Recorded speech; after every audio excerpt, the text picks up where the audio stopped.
একলব্য মালয়েশিয়াতেই গেছে। তুমি তুমি মানে একটু ফোন করে তো আমাদের উচিত ওকে একটু একটু অ্যালার্ট করে দেওয়া। আমার না অন্য একটা কারণ নিয়ে ওর সন্দেহ হচ্ছে। কেন হঠাৎ তোর এরকম সন্দেহ হচ্ছে কেন? তার কারণ হচ্ছে কাল রাতে বৃন্দা কার সাথে একটা ফোনে কথা বলছিল। কি বলছিল ফোনে?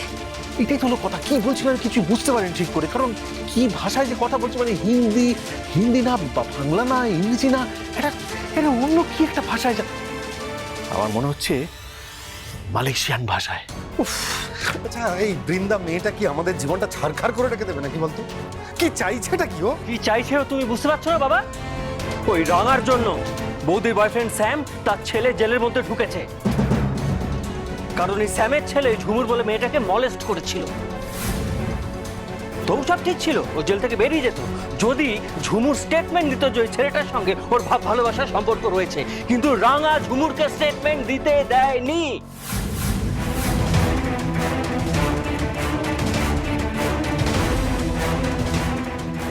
সেই কারণে সেই ছেলে এখনো জেল থেকে বেরোয়নি। ফলে স্যাম কাছে খোঁজে, স্যাম বৌদিকে চাপ দিচ্ছে যে করে রাঙাকে সরিয়ে ওই ঝুমুরকে দিয়ে স্টেটমেন্ট দেওয়াতে হবে যাতে ওর ছেলে জেল থেকে বেরোয়। আর আলটিমেটলি কি হলো? আমরা গেরোয় পড়ে গেলাম। সব থেকে বড় কথা কি জানো বাবা, মা, একলব্য ওইখানে রয়েছে। একলব্যর যদি কোনো ক্ষতি হয়ে যায় কি করবে তোমরা? আমি জানি তোমরা আমাকে খারাপ ভাবো, কিন্তু আমার ভাইয়ের জন্য ভয় হচ্ছে।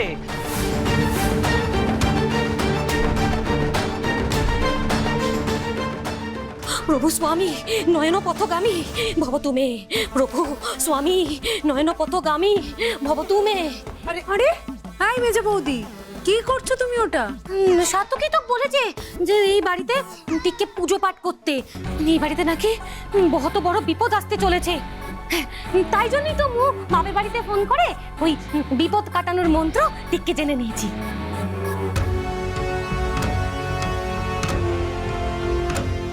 ওইটাই প্রভু স্বামী নয়ন পথগামী। আমার আর কিচ্ছু ভালো লাগছে না, কিচ্ছু ভালো লাগছে না। কাকু আর রাগা যেন ঠিক থাকে, ঠাকুর তুমি দেখো শুধু আমার রাগা যেন সুন্দর করে খেলতে পারে, ও যেন ভালো থাকে, সুস্থ থাকে। বৃন্দা কি সত্যি মালয়েশিয়া পৌঁছে গেল নাকি?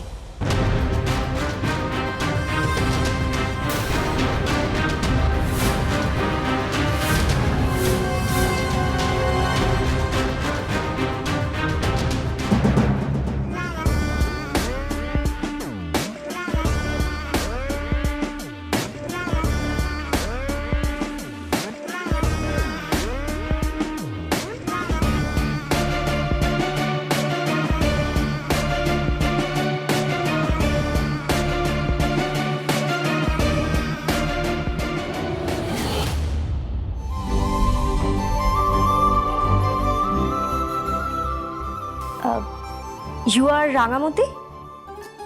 এই রে, আমি তো ইংরেজিতে কথা বলতে পারি না, সব কথা তো বুঝতেও পারি না।